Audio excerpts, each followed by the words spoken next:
I'm going to tell you about the most devastating betrayal I've ever experienced and how a tiny digital recorder hidden in a hospital room exposed a truth so cruel it still takes my breath away.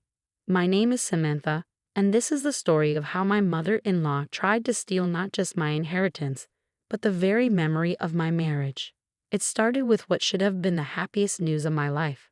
After 6 years of marriage to my wonderful husband James, I was finally pregnant.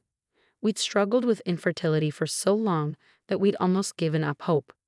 When I saw those two pink lines on the pregnancy test, I cried tears of pure joy. James was over the moon. He immediately started planning the nursery, researching the best schools in our area, and talking about teaching our child to play guitar just like his father had taught him. We were both 34, financially stable, and ready to become parents. Everything seemed perfect. Then came the phone call that shattered our world. "Samantha, I need you to sit down," Dr. Reynolds said, his usually cheerful voice heavy with concern. James's blood work from his routine physical showed some abnormalities. We need him to come in for more tests immediately. 3 weeks later, we sat in an oncologist's office listening to words that felt like they were coming from someone else's nightmare. Stage 4 pancreatic cancer.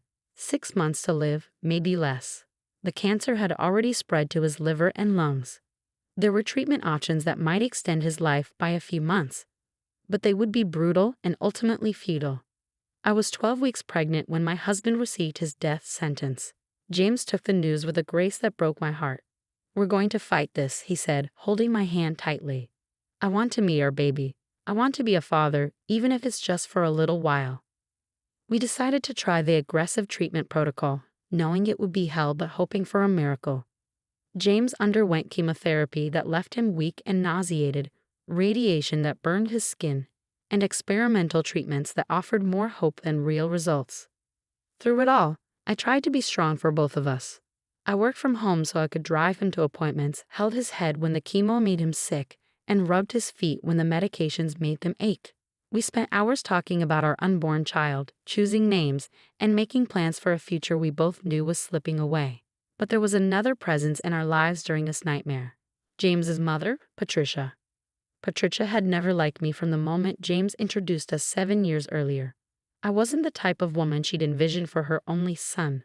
I was a graphic designer from a middle-class family, while she'd hoped he'd marry someone from their social circle, someone with old money and the right connections.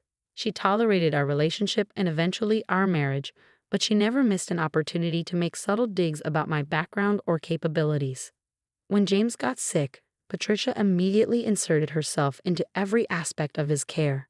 She had opinions about his doctors, his treatments, and especially about how I was handling the situation. "Samantha looks exhausted," she'd say to James when she thought I couldn't hear. "This stress can't be good for the baby. Maybe she should consider staying with her parents for a while, just until you're feeling better." "Mom, I need Samantha here with me," James would reply, but I could see the doubt creeping into his eyes. The medications and pain were making him more susceptible to suggestion, more dependent on others for basic decisions. As his condition worsened, Patricia became even more aggressive in her campaign to separate us. She started visiting the hospital during my work hours, when I'd step out briefly to handle urgent projects that were keeping our insurance active and paying for James' experimental treatments. "You work too much," she told me one afternoon. "James needs his wife's full attention right now, not someone who's more concerned about her career."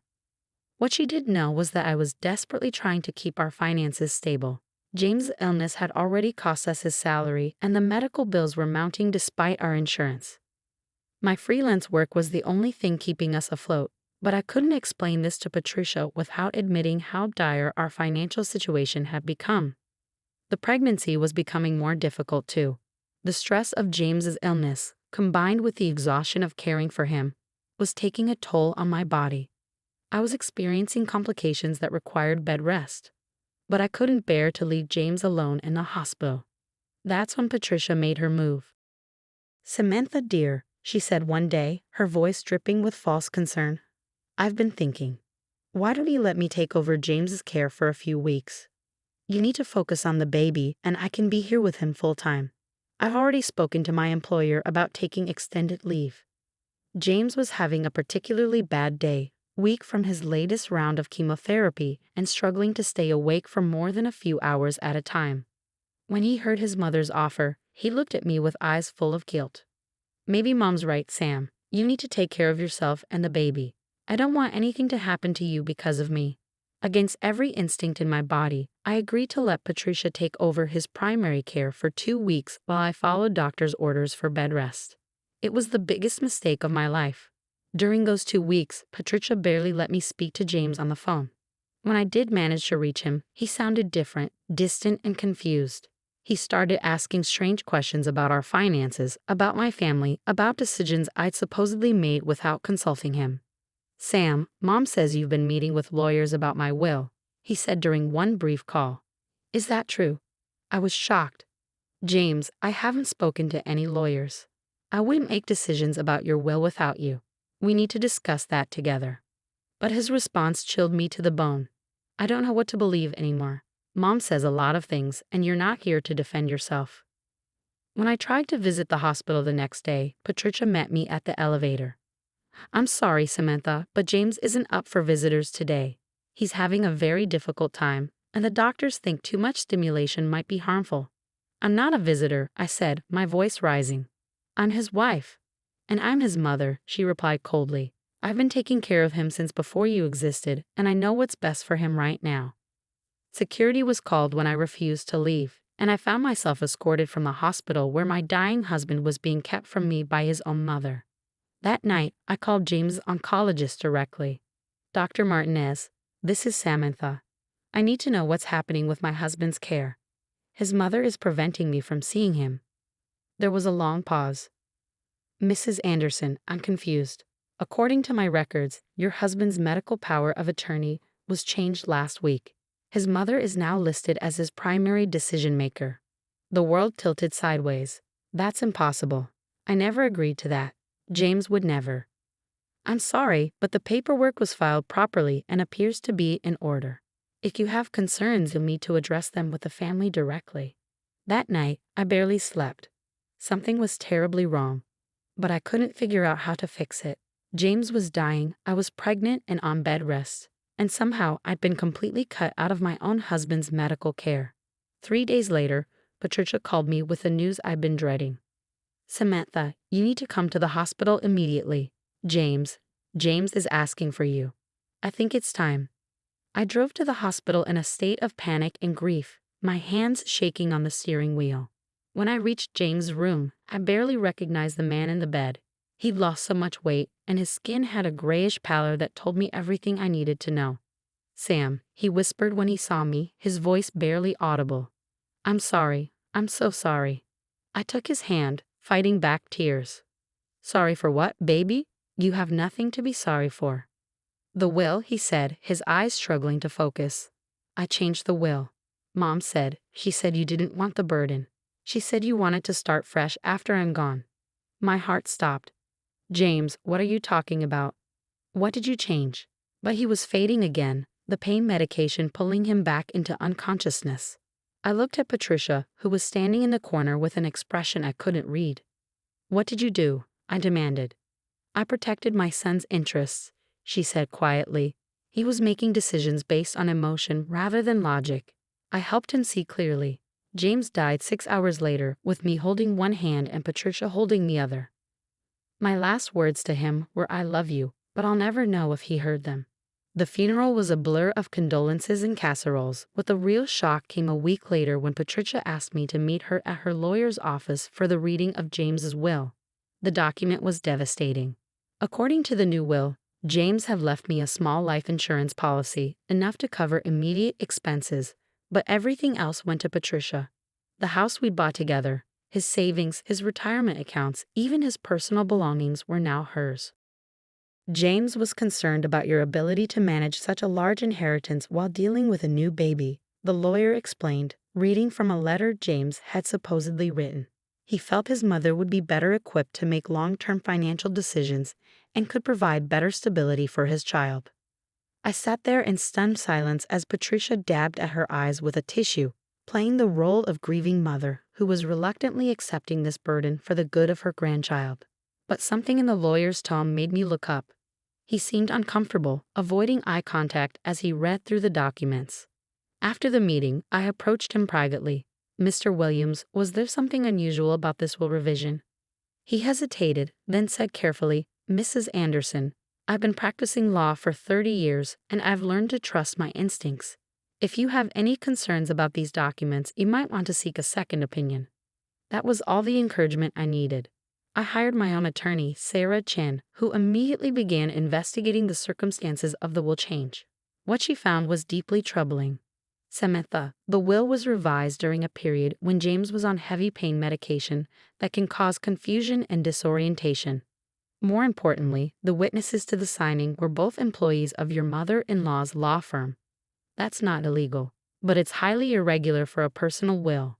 Sarah also discovered that Patricia had filed papers claiming James was mentally incompetent due to his medication regimen, then immediately filed other papers granting her power of attorney based on this incompetence. It was a legal maneuver that gave her complete control over his decisions during his final weeks. But the breakthrough came when we returned to the hospital to collect James' personal belongings.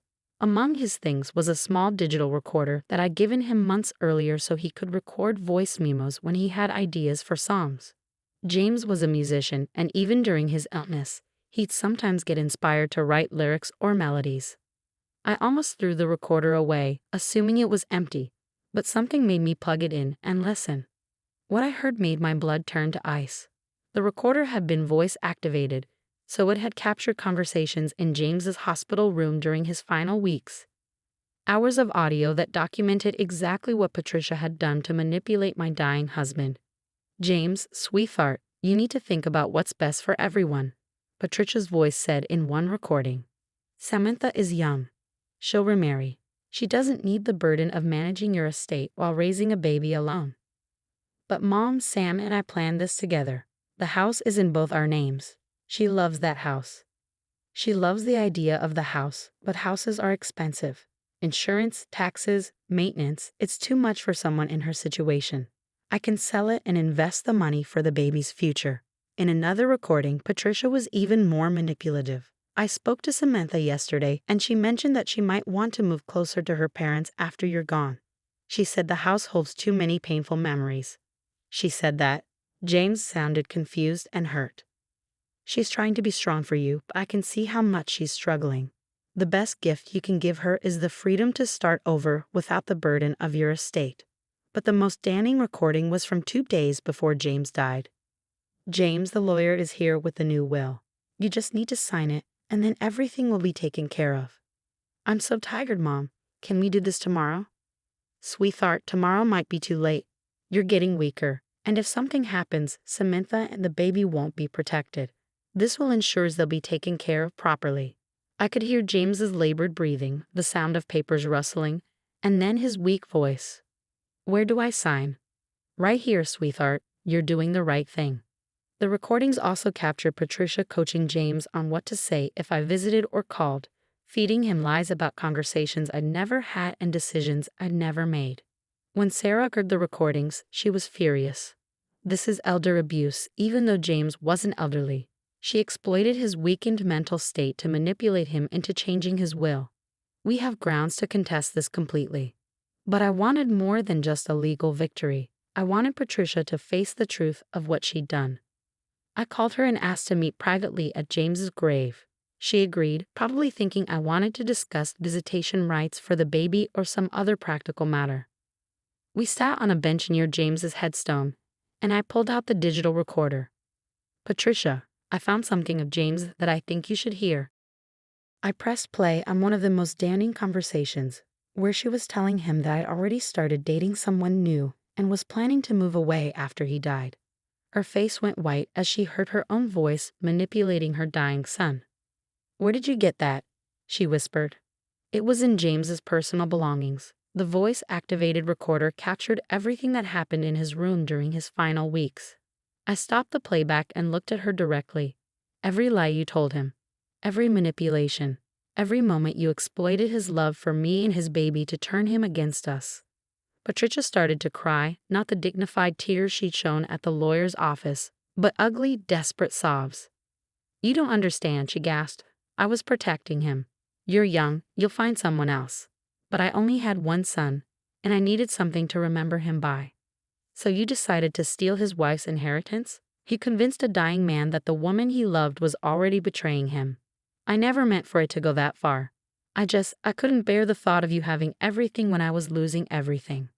I stood up, looking down at this broken woman who had caused so much pain. "Patricia, you didn't lose James. You threw him away. You spent his final weeks filling his head with lies instead of helping him find peace. You stole his last chance to trust in the love we shared." The legal battle that followed was swift. With the recordings as evidence, Patricia's manipulation was undeniable. The fraudulent will was overturned, and James's original will, which left everything to me, was reinstated. But more importantly, I was able to prove that James's final weeks had been poisoned by his mother's lies. The recordings showed that until Patricia's manipulation campaign, James had been completely devoted to me and excited about our baby. Patricia was forced to pay legal fees and was barred from any contact with me or my child. She also faced potential criminal charges for elder abuse, though she ultimately plea bargained to avoid jail time. My daughter Lily was born 3 months after James died. She has his dark hair and musical ability. But thankfully, she'll never know the grandmother who tried to steal her inheritance and destroy her parents' love story. I kept the house James and I bought together, and I've turned his music room into Lily's playroom. Sometimes I play the recordings for her, not the manipulative conversations, but the early ones where James talked about how excited he was to be her father and how much he loved me. "Your daddy loved us so much," I tell her as we listen to his voice. "He never stopped loving us, no matter what anyone tried to make him believe." The hardest part isn't the financial loss we almost suffered, it's knowing that James died believing I had betrayed him. Patricia stole his peace in his final moments, and that's something I'll never forgive. But I've learned something important about truth and love. Patricia thought she could rewrite our story, manipulate the facts to create a different reality where I was the villain and she was the victim. She almost succeeded. The truth, however, has a way of revealing itself. Love leaves evidence. And sometimes that evidence comes in the form of a small digital recorder that captures not just words, but the destruction of trust and the power of manipulation. Today, Lily is 2 years old, and she's the light of my life.